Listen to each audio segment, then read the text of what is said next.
Breaking news. మంత్రి కోమటిరెడ్డి ఆసక్తికర chit-chat చేశారు. మళ్లీ అధికారంలోకి వస్తామన్న నమ్మకం లేకనే కేసీఆర్ కు అసెంబ్లీకి రావట్లేదని కమెంట్ చేశారు ఆయన.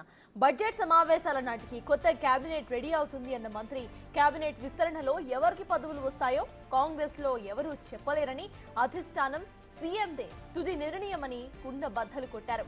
పాలమూరు నుంచి శ్రీహరికి ఖచ్చితంగా మంత్రి పదవి వస్తుందని చెప్పారు ఆయన. ఇక కేంద్ర మంత్రి నితిన్ గడ్కరీ దగ్గర తనకు మంచి గుర్తింపు ఉందని అన్నారు.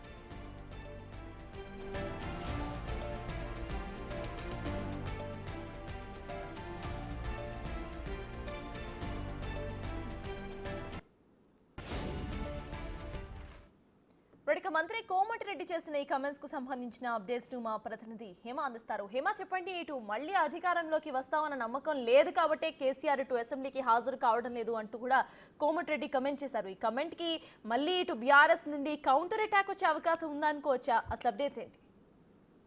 ఖచ్చితంగా మీరు అన్నట్టుగా కోమటిరెడ్డి కామెంట్స్ అయితే బీఆర్ఎస్ నుంచి రియాక్షన్ అనేది ఉంటుంది. కానీ ఇప్పటి వరకు మాత్రం బీఆర్ఎస్ నాయకులు ఎవరు కూడా దీని మీద మాట్లాడలేదు. ఇక ఈ రోజు ఉదయం నుంచి చూసుకుంటే ఉదయం 10 గంటలకు ప్రారంభమైనటువంటి అసెంబ్లీ వాడివేడిగా చర్చలు జరిగాయి. ఒకవైపు బీఆర్ఎస్ ప్రశ్నలు, మరొక వైపు కాంగ్రెస్ ఆన్సర్లు చెప్తుండగానే కొన్ని అంశాల పైన, ముఖ్యంగా లగచర్ల లాంటి ఘటనల మీద వెంటనే డిస్కస్ చేయాలి అంటూ కూడా బీఆర్ఎస్ వాకౌట్ చేసింది. సో ఈ నేపథ్యంలో మండలి ముగిసిన తర్వాత, అసెంబ్లీ ముగిసిన తర్వాత ఇటు మంత్రి కోమటిరెడ్డి మీడియాతో చిట్ చాట్ చేశారు. చిట్ చాట్ లో భాగంగా చాలా కీలకమైనటువంటి అంశాలను ప్రస్తావించారు. ముఖ్యంగా మళ్ళీ అధికారంలోకి వస్తామన్న నమ్మకంతోనే కేసీఆర్ అయితే అసెంబ్లీకి రావడం లేదు.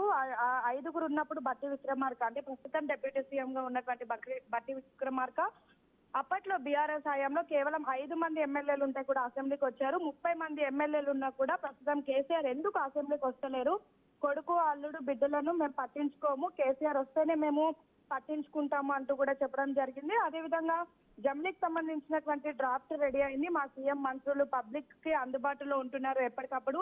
కానీ ప్రతిపక్ష నేతగా ప్రధాన హోదాలో ఉన్నటువంటి కేసీఆర్ మాత్రం పబ్లిక్ కి అందుబాటులో ఉండడం లేదు. కేవలం ఫామ్ హౌస్ కి మాత్రమే పరిమితమయ్యారు. మరొక వైపు ఎక్కడైతే ప్రతిపక్ష నేతగా వచ్చి పోరాటం చేయాల్సినటువంటి అసెంబ్లీకి కూడా రావడం లేదు.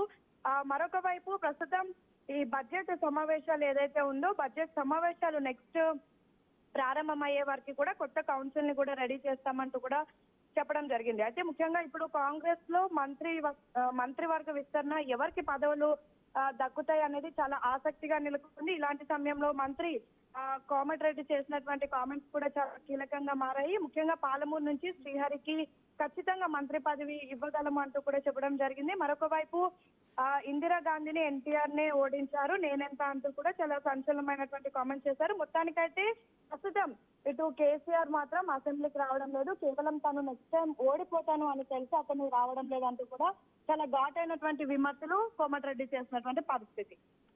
అయితే హేమ, కేబినెట్ విస్తరణకు సంబంధించి, అందులో పదవులకు సంబంధించి ఎవరు కూడా ఏమీ చెప్పలేము, అధిష్టానం మరియు సీఎం ఏం చెప్తేనే అదే జరుగుతుంది అంటూ కూడా ఆయన వ్యాఖ్యానించారు. దీన్ని ఎలా చూడాలంటారు? ఖచ్చితంగా ఈ కేబినెట్ విస్తరణ ఏదైతే ఉంటుందో అది అటు సీఎం చేతిలోనే ఉంటుంది. సో దానికి సంబంధించి ప్రస్తుతం మేము ఏమీ మాట్లాడలేము. కానీ నెక్స్ట్ బడ్జెట్ సమావేశాల వరకు అయితే కొత్త కౌన్సిల్ రెడీ అవుతుంది అంటూ చెప్పారు. మరొక వైపు పాలమూరు నుంచి వాకిటి శ్రీహరి ముదిరాజ్కి అయితే ఖచ్చితంగా మంత్రి పదవి వస్తుంది అంటూ కూడా చెప్పడం జరిగింది. సో ప్రస్తుతం కోమటిరెడ్డి చేసినటువంటి వ్యాఖ్యలు సంచలనంగా మారాయి. మరొక వైపు ప్రస్తుతం కేబినెట్ మీటింగ్ కూడా జరుగుతుంది. ఈ మీటింగ్ లో మంత్రి వర్గ విస్తరణకు సంబంధించి డిస్కషన్ కూడా జరిగే అవకాశాలు అయితే కనిపిస్తూ ఉన్నాయి. Right, thank you Hema.